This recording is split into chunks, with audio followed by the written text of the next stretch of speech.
Today we're going to make this awesome floral piece. I hope you enjoy.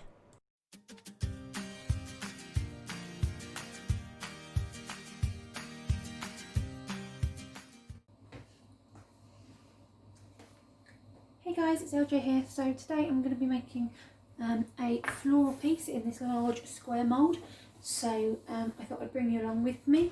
It's got about an inch and a quarter depth. So we're going to put some of the 3D preserved flowers from flowers that I've dried in silica, and we're going to build up a nice 3D project. So yeah, enjoy. Okay, so I've mixed up my resin and we're just going to do this base layer. So this is a very thin layer, it's about maybe 1/4 of an inch.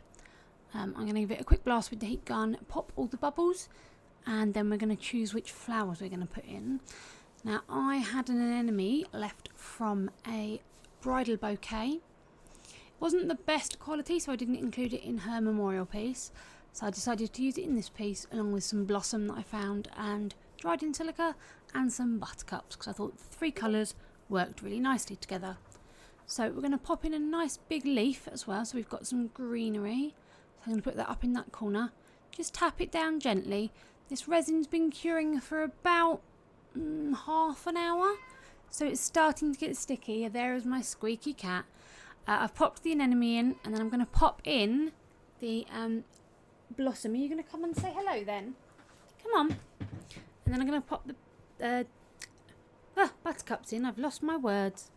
Been distracted by a kitten. So I'm just going to move these around. She's saying hello. I'm going to move these around so that they're in the right place. It is not time for your food yet. You're too early. So I'm placing them all in. And then I'm just going to adjust them so I am happy with their position. The resin is tacky at this point, but not cured completely, because you want it to be flexible enough to move things around, but not so flexible that everything moves with a breath of air, for example. So we're going to position these. I realised that I'd missed one of my blossoms and I needed to rearrange my design. So I've just slid them over slightly, popped the last one in, and then we're going to leave this layer to cure, because flowers will float. So you don't want to pour a layer that's very thick, because they will float to the top. So now they are stuck to that base layer, we can pour this second layer in. I'm going to scrape out my cup, make sure I've got everything. Then we're going to leave that to cure.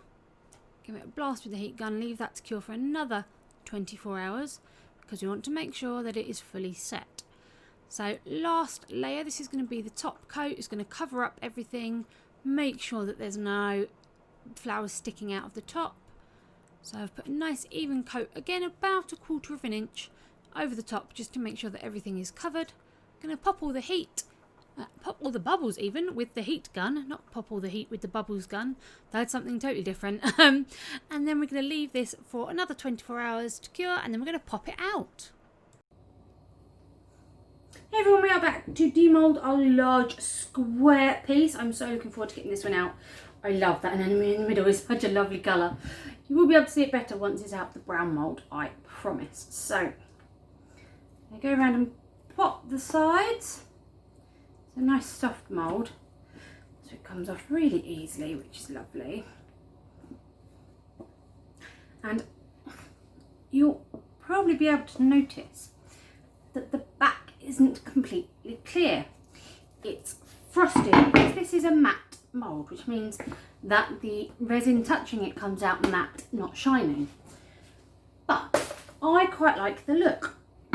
So there is our gorgeous anemone. I absolutely love that flower, with some blossoming and some little yellow buttercup-esque flowers with our large leaf. And if I turn it over, you can see what I mean by it's frosted. So it is dull, matte, because the mould was dull and matte.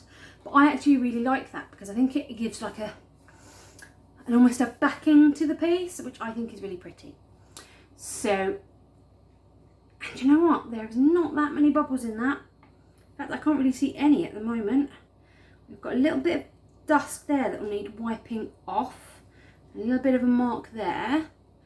But actually, once this has had a top coat on, will be sorted. So, there is a very slight ridge. where it didn't fill the mould. You'll always get that if you don't fill your mould. But that is absolutely fine. I will give this a quick sand so there's no sharp bits. We will do a top coat and then we'll come back and look at it.